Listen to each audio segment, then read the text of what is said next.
Please come in.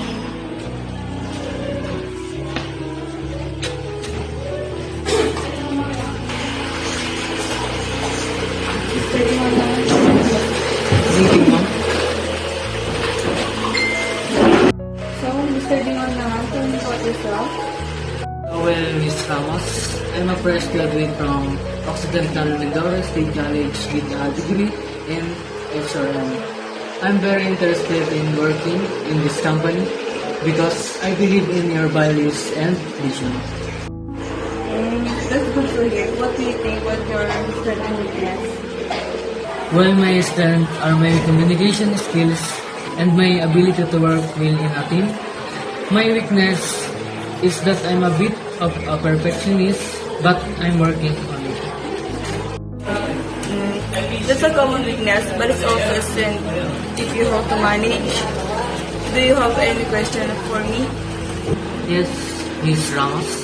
What are the opportunities for growth or development in this company? So, well, Mr. Dingonan, we offer a variety of training and development programs for our employees. We also encourage our employees to take on new challenges and responsibilities to help them grow and develop their skills. Yes, I think Mr. Dingonan, you're a good fit for this company. We'll in touch with you soon. Thank you, Ms. Ramos. I'm looking forward to hearing from you.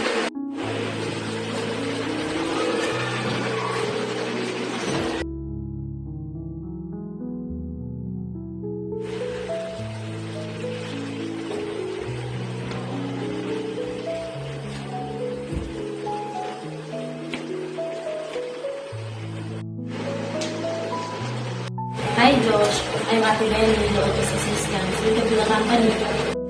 Thank you, Ate Benny. I'm a bit nervous. Don't worry Josh, everyone here is very friendly. So let me introduce you to our team leader. Hi Josh, this is our team leader, Karen Robles. Hi Josh, I'm Karen Robles, your team leader. Welcome to. Thank you, Ar. I'm very excited to be here. So, let me show you around. So, ito nga pala yung ginamit mo? Sige, thank you, team leader. Kapag, wala ka. Yeah.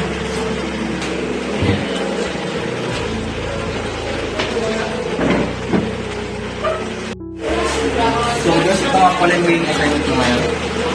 Gusto kong matapos mo bago matapos sa inyo. It's a report on the company's employee satisfaction survey.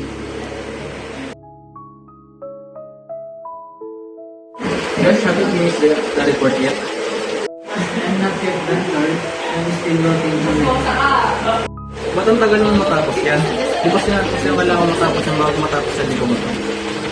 Kasi Carl, nagka-problema sa pagkakunik ko ng data. Kaya hanggang ngayon, ina-analyze ko pa rin siya. Naiintindihan ko naman Josh kasi first day mo. Pero kailangan natin matapos yan bago dumating ang deadline. So, bibigyan pa kita ng isang araw para matapos yan. Hey, Josh, kailangan mo ba na tulong ko? Ay, talaga ba? Salamat, ha? Okay, thanks for the help. Welcome. Hey Josh, how is it going? It's going, Ate Benny. Thanks for the asking.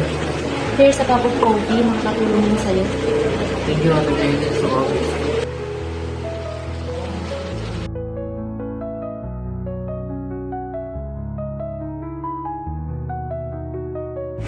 Good morning, everyone. I'm Josh, and I'm here to present my report on the company's employees and satisfaction survey. Based on my findings, I believe that the company's need to improve its communication with its employees and provide more opportunities for growth and development.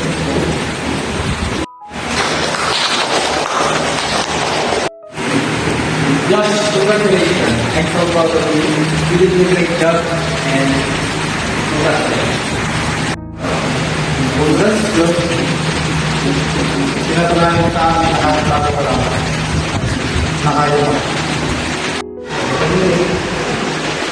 Congrats Josh, you did a great job. Thank you, Ate Benny. You're very welcome.